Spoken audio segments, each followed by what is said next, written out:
What's up, YouTube? It's the Action Figure Grader coming back to you with another market update for recent sales for the Power of the Force 2 line. This line ran from about 1995 to 2000 or so. I just did an update for this line, but when I made that update, there wasn't a lot of really good data, and I kept getting requests from you guys to make another one because that was far and away my most watched video in a while. I mean, it was like 1,700 views, which is a lot for a small channel like mine. So I kept getting pestered, and one of those was Jameson G, who is a Patreon supporter. He said it's his birthday. Can you do another Power of the Force 2 market update? So here you go, just in time for Christmas. I think I'm going to release this one on Christmas Eve. I'm not going to have a video on Christmas, folks. Take the day off from my stupid channel and go be with your family rather than watch my crappy videos. So here you go, Jameson. This is a Power of the Force 2 market update. And there's been a lot of really cool sales here lately that I wanted to talk about. So first, let's go through some autographed items. And as we've talked about in past market updates for the Power of the Force 2 line, these make great items to take to conventions to get signed because they're relatively inexpensive mint-on cards. And you can get them signed and you don't have to worry about them getting beaten up. And quite honestly, getting a signed vintage Kenner mint-on card actually reduces the value of it. Whereas this actually enhances the value. You can take like a $5 or $10 Power of the Force 2 red card like this R2-D2 that isn't worth much. Some of them are, but this is not one of them. Get it signed by Kenny Baker, and then you got a pretty nice collectible, you know? So I wanted to show you the price disparity on this one. So this one included a COA, signed by Kenny Baker. That one sold for $120 free shipping. And then here was another one that was signed that had the Beckett Authentication Services authentication. That one sold for $220. So, you know, that's a huge price difference, $120 versus $220. Save the extra $100, folks. Don't overpay for a lot of these autographed Power of the Force 2 line of figures because most of them are not very expensive to get them signed. And I've got some other examples here to show that. First is Tim Rose. It's a trap. It's a trap. Admiral Akbar sign. That's kind of cool. He included the, he usually does this. When Tim Rose signs, he usually includes it's a trap. So it's kind of cool. This is a hollow foil green card sign. That was $100. $100 for that. Pretty good deal. Here was a C-3PO Anthony Daniels sign. He's got a great autograph. Look how cool that autograph looks. When I sign something, it looks like scribble. It's terrible. I wish I had like a really cool autograph. And I wish that my fans would actually send me stuff to sign. How cool would it be to be that cool of a YouTuber? But no one wants a signed AFG, like, mint-on card. That's a terrible idea. Except for Adam Gother. Adam was over at my house, and he made me sign the big kind of Bible on Kenner figures on my favorite character, and he had a bunch of other people do the same thing. So that was cool. That's my first autograph request I've ever had. And unfortunately, he was asking everybody else to sign stuff too. So I felt special for about 10 seconds, and then I saw there was like 20 other autographs in there. So I knew it wasn't very, I knew I wasn't special at that point. All right. So anyway, back to the video. I'm getting off on a tangent here. Anthony Daniels signed C-3PO red card. That one was listed for $129. That one sold for $101. $101 free shipping on that one. So anyway, going back to this one that sold for $220, don't pay $220 for these. You can get them for about $100, most of them, and some of them even less. I mean, look at this Jeremy Bullock signed red card. That was $85. $85, even though he's passed away. I mean, most of these folks have passed away. And, you know, to get a Jeremy Bullock signed red card for $85, that is a bargain. That's a price I'd pay in a heartbeat. So, really good deal there. The most expensive standard release U.S. card that I can think of off the top of my head is this one. This is the Weequay Skiff Guard on the freeze frame action slide. And you're like, $227.50. Who pays that insane price? Well, these were very short packed. I had one of these for a long time. It was like AFA 85 plus. And it's one of the tougher ones to find, especially from the freeze frame line, but in general for the whole Power of the Force line, Power of the Force 2 line. You know, the U.S. Short Saber Long Tray Luke Farm Boy is another one. There's a few others here and there, but in terms of just standard release figures, this one was not produced in big numbers, and that's why it's so expensive. So this one sold for $227.50, and then this one also sold and was in great shape. That one sold down in Australia for $136 US, $207 Australian dollars. So that's a pretty big price disparity when you look at the one that sold in the US for $227, the one that sold down in Australia. That was a great deal at $136, and it looked to be in great shape. Mint on mint card is what it says, and it looks really clean. So I would imagine the seller's probably pretty disappointed with that sales price, because these are very, very expensive. Usually, I think I sold my AFA 85 Plus for, I'm going on memory, like $350, $375. It was a big number, but it was one of the highest graded examples on the AFA population report. I didn't have a 90, but it was an 85 plus. So it went for big money. But anyway, that gives you a price point. You know, I obviously aim for the lower end of that, but I think it's really hard if you're in the US or even in the UK to get the US card back for this freeze frame action slide for $136. It's going to be tough to do. It really is. Now, there's also a Canadian version, like trilingual version of this freeze frame.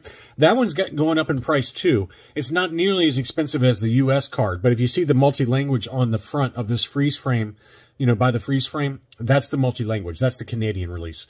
And, you know, that's still expensive. That usually goes for $100 to $125 minimum. Anyway, I did find, you know, Jameson asked me to make this video solely about loose Power of the Force 2. I'm not making a video about loose figures, okay? Because they're like $1.50 a piece, all right?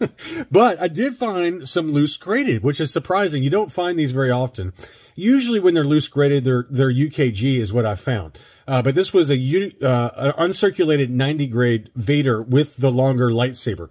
Now, there was also a shorter saber. There was a micro saber, but this is kind of the standard longer saber.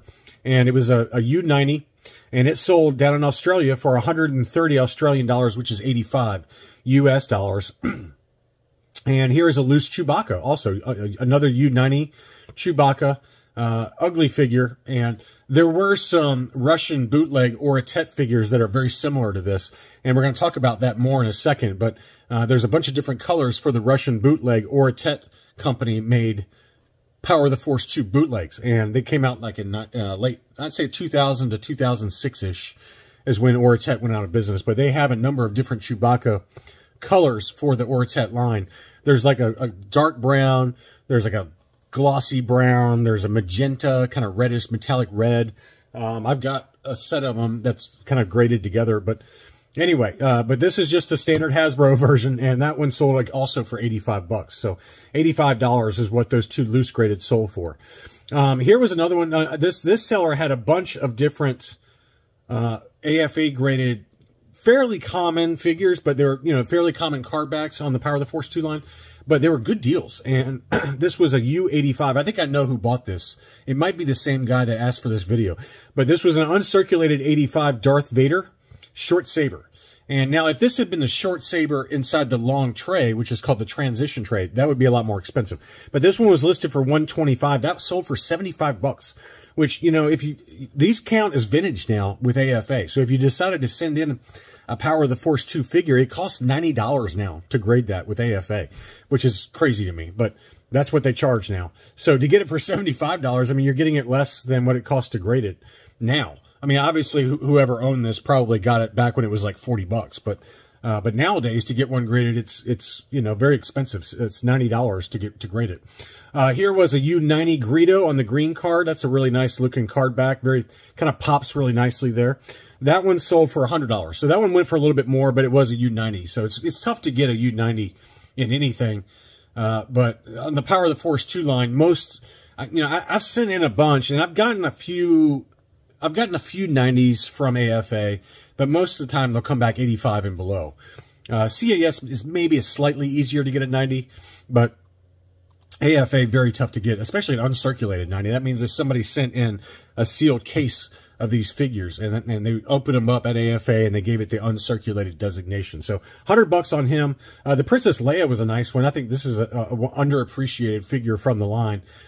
This one was a U85. That one sold for asking price, $150. So I can understand the appeal of that one. That one's, you know, that's a really nice looking figure. The prototypes for this figure are very expensive. I covered one last year that was at auction. It was a first shot prototype, and it sold for something crazy, like $1,200 or $1,500. It was nuts, and it just kept going up and up and up. And quite honestly, it wasn't an anomaly.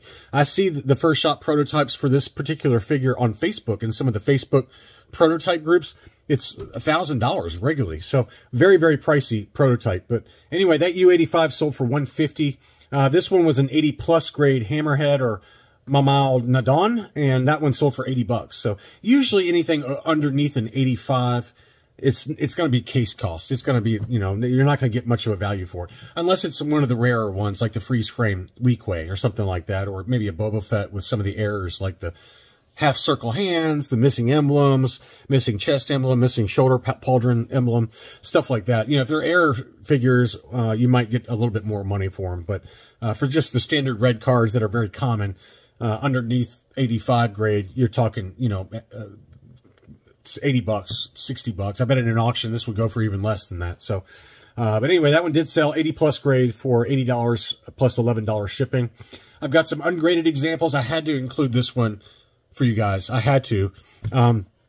This is the Gig Italian version. You can see the Gig logo down there. Some of the Gig mint on cards are very pricey, especially the bounty hunters. Garastellari. Mi dispiace. But anyway, this is the Garastellari Landspeeder. It's called the Vicolo. Vicolo. That makes me think of the Riccolo cough drop ads. I'm all over the place. I'm filming this late at night, by the way. This is I never stay up late. So if you get a little bit of weird stuff going on in these videos, that's why. But anyway, this Garastellari Landspeeder did sell for 40 pounds, which I thought was a good deal. You know, Blacked Out Ewoks is a fellow YouTuber. He's got one of these, like, graded, and it's nice. It's a really nice looking example. But this one did sell for 40 pounds, which is $50 US. This is one I had never seen before. I don't know why. I mean, I thought I knew a lot about the Power of the Force 2 line. I had never seen this before. The electronic blaster rifle, it's very kind of in keeping with the 3-position laser rifle and all that stuff from the vintage Kenner line. It's got very similar kind of style to it with the photo down there of the stormtroopers missing, I'm sure, with their shots. But I just had never seen the Power of the Force 2 version before. Obviously, it's got the orange tip and the white, so, you know, police officers wouldn't shoot the kid playing with it. But pretty cool looking item, though. I just had never seen it, and I thought that was really worth showing on the channel. So $70 on that one, free shipping. Of course, I had to do a Bantha with the Tusken Raider. I love this. I used to have this one. He looks so crazy. It's really ridiculous looking, but I love it. I think it's really cool. That one, again, sold for $85, plus $27 shipping on that one. I think if you're patient in an auction, you can get it for about $85 or $90 shipped. This one went for a lot, though. This one went for like $110 or so. But I wouldn't pay that if I'd try to get it for less than that. The Millennium Falcon, mint and sealed box. That's got to be a massive box, by the way. That one sold for $180, free shipping, which I think if you want a Falcon, this is probably your best and cheapest bet, right? I mean, even the new vintage collection stuff like the Smugglers or the Galaxy's Edge Smugglers Run Edition or whatever, I mean, that's like $500 or $600. And even the Legacy Collection version, that one's very pricey. The 30th anniversary collection version of the Falcon is very expensive. So I think if you want one to open up and just display, this is probably your cheapest bet, short of just buying a loose one that may not be complete. But anyway, that one did sell $180, free shipping on that too, which I bet it cost him half the sales price just to ship the thing. And then here was the AT-AT, the Imperial AT-AT Walker. And this does include the driver as well as Admiral Veers. Pretty cool looking example there. And it's got the sound effects going. That one sold for $300 plus $35 shipping. So even the Power of the Force 2 line version of the Walker is very pricey. I would like to compare it to, versus like a Kenner one or even the Vintage Collection version to see how they compare. But anyway, that one did sell $300 plus $35 shipping. And what else? I thought we were going to talk about, I think I forgot to include it, but there is a, yeah, I didn't include it, or if I accidentally closed it out, but there are some Oratet bootlegs that are out there. Gonzalo's Warehouse had the Vader Oratet without the cape. He had 5 of those. All of those sold for $55. If you ever find the Oratet bootleg Vader, and it's in the thumbnail, so here it is. I had a tab open to show it, but this is the Oratet Vader. And as I said, for a data point, Gonzalo's Warehouse, who's a pretty well-known seller, I know him personally, He had 5 of those. They sold for $55. But if you ever see one of these pop up for sale, it's a Russian bootleg from about 2000 to 2005. If you ever see one pop up for sale with the correct cape, that is very rare. It's very, very tough to find one with the cape.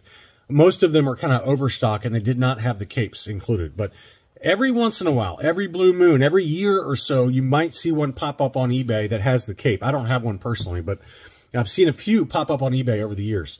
But anyway, that one must have gotten closed by accident. But going back to the first shot prototype, you know, I had a heart attack when I saw the list price on this and that it sold, because you don't want to pay $500 for this. Okay, so it's listed as a first shot prototype Bosk boot, prototype, and it's not. It's not a full first shot prototype. It's really just a head and torso pull, because the head and the torso are unpainted, but the arms and the legs and the crotch area are standard factory production. And there are a lot of these out there, okay? There are some fakes, but this is not a fake. This is a legit one. But it's not a full first shot prototype, because the arms and legs are production, the weapons production, all that kind of stuff. It's really just it's called a head pull or a torso pull. It's where the factory's testing out the final molds for that particular part. Okay, so don't pay $500 for it. So it did sell for $250, which I would argue is even still a little high.